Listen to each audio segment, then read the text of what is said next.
Orang tua di Jepang tetap membayar sebagian biaya makan siang, rata-rata sekitar 4.000 sampai 5.000 yen per bulan. Atau kalau di kita itu sekitar 400 sampai 500 ribu rupiah per bulan. Nah, sedangkan pemerintah daerahnya menanggung biaya operasional seperti gaji staf dan fasilitas dapur. Kalau dihitung-hitung, biaya per anak itu bisa sekitar 250 sampai 300 yen per hari atau sekitar 25 sampai 30 ribu rupiah per porsi. Halo guys, welcome back to my channel. Halo anak kos. Udah lama banget nih, gua nggak bikin video durasi panjang ya. Dan di video kali ini, gua bukan mau bahas politik atau sebagainya. Kali ini, gua mau bahas tentang makan bergizi gratis. Tapi ini bukan di Indonesia ya, bukan di kita. Ini di negara maju, negara Jepang. Pokoknya simak videonya sampai habis dan langsung aja, yuk kita bahas. Nah guys, kalau ngomongin makan siang bergizi gratis, sebenarnya Jepang itu udah mulai duluan banget ya. Namanya itu Kyusoku. Nah, anak-anak SD di sana, di Jepang itu bukan cuma makan, tapi belajar, disiplin, tanggung jawab, bahkan etika lewat makan siang. Pertanyaannya, kalau Jepang bisa sukses puluhan tahun, nah Indonesia kira-kira bisa apa enggak ya? Tapi sebelumnya, kita cari tahu dulu nih, apa itu Kyusoku. Jadi gengs, di Jepang, sistem makan siang sekolah itu dikenal dengan nama Kyusoku.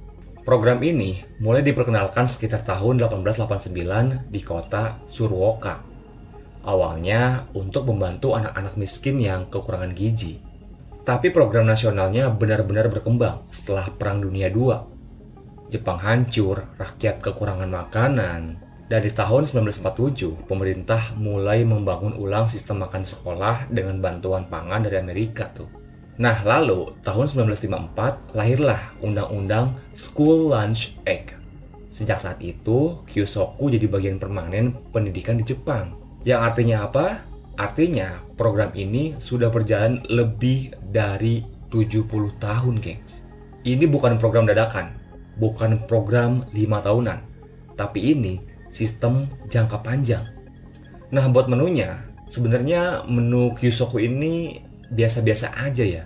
Isinya tuh kayak nasi atau roti, ikan atau ayam, terus ada sup. Biasanya sih keseringan ada sup miso ya. Terus sayuran, susu, ya layaknya makan siang bergizi gratis lah ya. Tapi yang menarik, tidak ada gorengan berlebihan. Tidak ada makanan ultra proses. Semuanya dihitung oleh ahli gizi. Nah, setiap sekolah biasanya punya dapur sendiri atau dapur sentral kota. Makanannya segar dan dimasak hari itu juga. Dan kalian tahu yang paling unik apa? Yang paling unik, anak-anak sendiri yang membagikan makanan ke teman sekelasnya, gengs. Jadi mereka pakai seragam khusus, jadi bukan cuma makan gratis, tapi belajar tanggung jawab. Terus biayanya berapa sih makan bergizi di Jepang itu?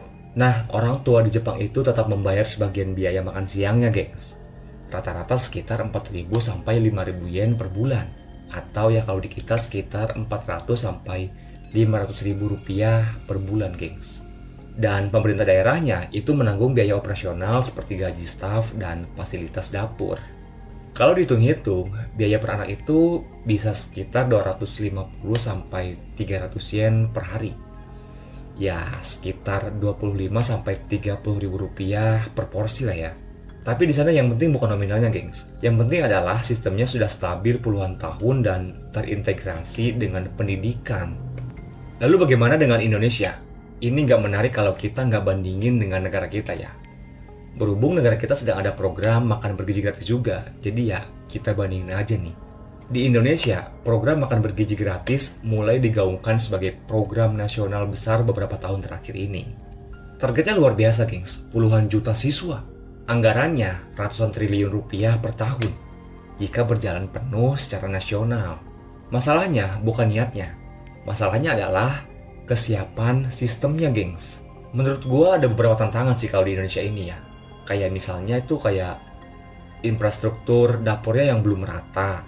terus distribusi antar pulau yang berbeda kondisi, pengawasan kualitas makanannya belum stabil, dan potensi kebocoran anggaran itu menurut gue masih gede banget.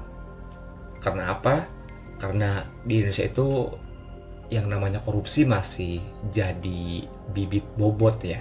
Nah, kalau Jepang butuh 70 tahun untuk membangun sistemnya. Tapi Indonesia ingin membangun dalam waktu yang singkat. Pertanyaan gue adalah, apakah kita membangun sistemnya dulu atau langsung eksekusi skala raksasa? Gini aja gengs, perbandingan secara singkatnya nih. Jepang itu udah mulai sejak tahun 1987 dan udah stabil selama kurang lebih 70 tahun. Terus kemudian sistem dapurnya udah jelas. Menunya berbasis ahli gizi. Dan orang tua pun ikut kontribusi karena mereka percaya atau ya mungkin mereka udah punya kepuasan tersendiri ya. Dan Indonesia skalanya jauh lebih besar. Kemudian negaranya kepulauan. Anggarannya udah pasti sangat besar. Sistem pengawasannya masih diuji. Pokoknya beda konteks, beda tantangan. Tapi satu hal yang bisa dipelajari. Jepang itu tidak membangun program populis. Mereka membangun budaya makan sehat, gengs. Jadi, gengs, program makan gratis itu bukan soal bagi-bagi nasi. Ini soal masa depan generasi. Kalau sistemnya kuat, hasilnya pasti luar biasa. Tapi, kalau sistemnya rapuh, anggaran sebesar apapun pasti bisa bocor. Sebenarnya, Indonesia itu bisa belajar dari Jepang. Tapi belajar itu bukan meniru mentah-mentah ya. Karena membangun generasi itu maraton. Bukan sprint 5 tahunan, gengs. Nah, dan mungkin itu aja video gue kali ini. Terima kasih udah nonton, terima kasih udah subscribe. Thanks for watching, sampai jumpa di video berikutnya. Bye-bye.